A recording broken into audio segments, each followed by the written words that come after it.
Welcome to our channel my super bytes के study bytes में हमने आपके लिए बहुत सारे critical appreciation of the poems जो कि आपके एलटी सिलेबस में है, फर्स्ट ग्रेड सिलेबस में है, फर्स्ट ग्रेड जो स्कूल लेक्चर्स हैं उनके, और भी जो आपके मास्टर्स और बैचलर्स में पोएम्स आती हैं, उन सब के लिए हमने आपको ऑलरेडी क्रिटिकल समरीज के वीडियोस पोस्ट किए हैं। एक वीडियो हम ऑलरेडी पोस्ट कर चुके हैं जिसमें हमने आपको important lines of the poems बताया है। ये उसका सेकंड पार्ट है।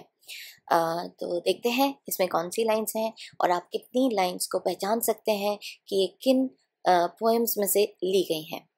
तो फर्स्ट वन है, what in me is dark illumine what is low raise and support that to the height of this great argument I may assert eternal providence and justify the ways of God to man. Second, countries, towns, courts beg from above a pattern of your love. Third, the boast of heraldry, the pomp of power, and all that beauty, all that wealth ever gave, awaits alike the inevitable hour. The paths of glory lead but to the grave. Next देखिए, fourth, so might I, standing on this pleasant lea, have glimpses that would make me less forlorn, have sight of Proteus rising from the sea. Oh, hear old Triton blow his REET horn. Fifth, I saw pale kings and princes too, pale warriors, death pale were they all. Sixth, oh well for the fisherman's boy, that he shouts with his sister at play. Oh well for the sailor lad, that he sings in his boat on the bay. Seventh, oh sir, she smiled, no doubt, whenever I passed her. But who passed without much the same smile? This grew, I gave commands. Then all smiles stopped together. There she stands, as if alive. 8. I was ever a fighter, so one fight more, the best and the last. 9th. Data, Dayadavam, Damyata, Shanti, Shanti, Shanti. 10th. In the deserts of the heart, let the healing fountain start. In the prison of his days, teach the free man how to praise. अब देखते हैं आपने कितनी poems right guess करी हैं। आप इसके reference to context में भी इसकी प्रैक्टिस कर सकते हैं। अब हम आपको पूरा बताएंगे कि ये लाइंस किन पोएम्स से ली गई हैं, इनके राइटर्स कौन हैं।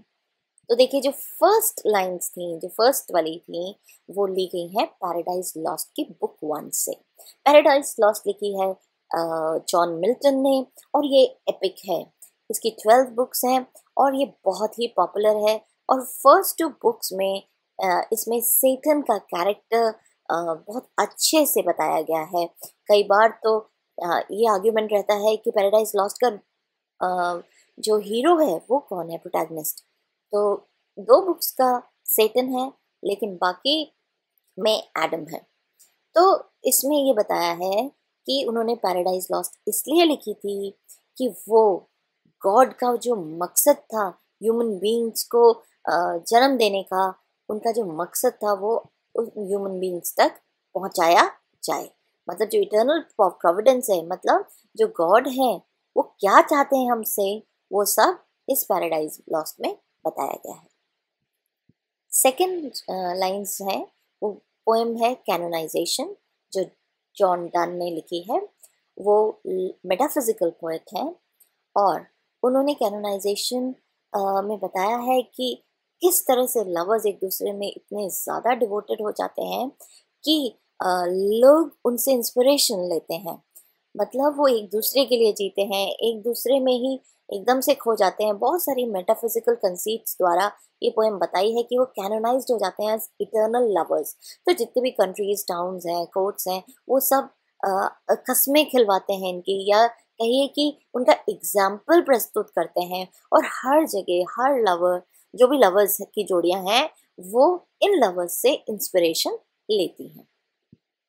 जो third line set of lines हैं, वो पोएम है थॉमस ग्रे की बहुत ही popular elegy written in country churchyard. उनमें बताया है कि जो लोग अभी मर चुके हैं, जिनकी एक ग्रेव्स चर्चयार्ड में है, वो अब कभी जिंदा नहीं हो सकते।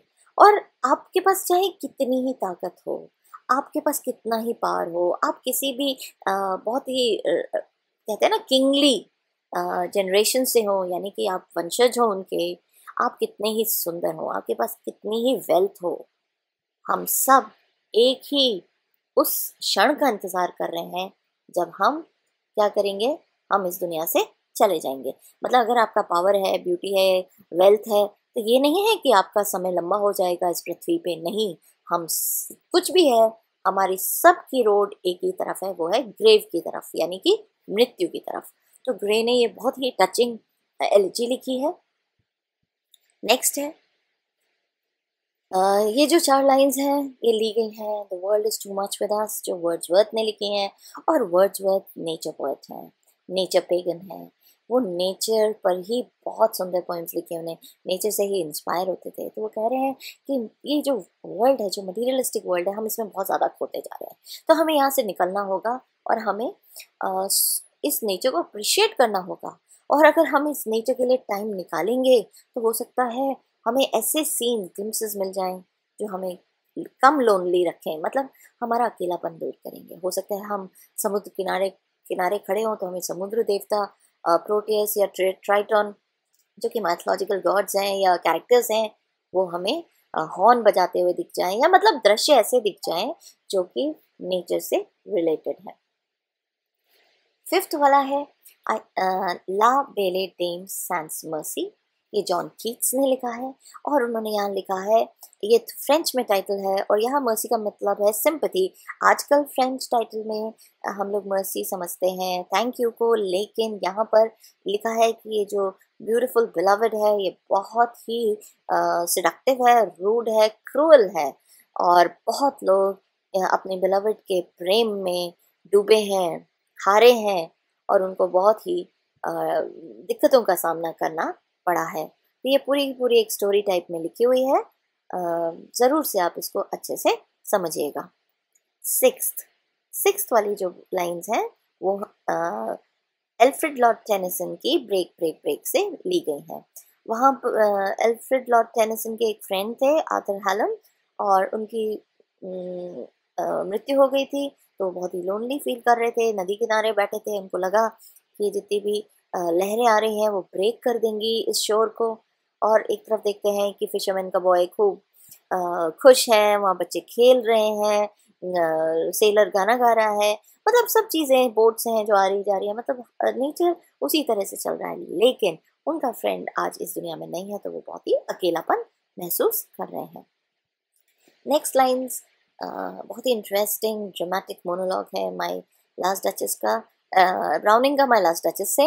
और ये उसकी मेन लाइन्स है माय लास्ट डचेस की, जब वो अपनी लास्ट डचेस की जो पेंटिंग है, जो ड्यूक है, वो पेंटिंग को एक मैसेंजर से को दिखा रहे हैं, और बोलते हैं वो बहुत ही पॉजेसिव है अपनी वाइफ के लिए, पर फिर वो बोल रहे हैं कि हाँ वो मुझ पर ध्यान देती थी, स्माइल करती थी, लेकिन वो किसकी तरफ स्माइल नहीं करती थी। तो उनको बहुत जेलसी फील हुई, और उन्होंने उसको मरवा दिया और पेंटिंग के रूप में उतरवा लिया।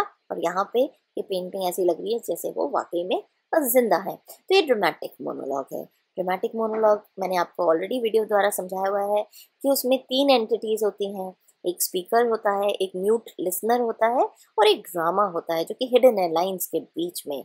जो स्पीकर होता है वो इस तरह से पूरा मोनोलॉग बोलता है कि आपको लिसनर की प्रेजेंस पता चल जाती है। तो इस तरह से बहुत अच्छे अच्छे ड्रामेटिक मोनोलॉग्स हैं इंग्लिश लिटरेचर में। 8 ये लाइन्स ली हैं अगेन रॉबर्ट ब्राउनिंग की पोएम प्रोस्पाइस। प्रोस्पाइस का मतलब होता है टू लुक फॉरवर्ड टू, मतलब आप किस चीज़ की तरफ बढ़ रहे हैं या इंतज़ार कर रहे हैं। और यहाँ पे है डेथ। तो वो बोलते हैं कि मैं हरदम से फाइटर रहा हूँ और सबसे लास्ट और सबसे बढ़िया फाइट किसके साथ है? मृत्यु के साथ में है। फिर देखिए, ये लाइंस तो लिटरेचर ही नहीं, पूरी दुनिया में हर जगह बहुत ज़्यादा पॉपुलर है, वेस्टलैंड से ली गई है। दाता, दया धर्म, दम्यता। दाता होता है जो देता है, टू गिव।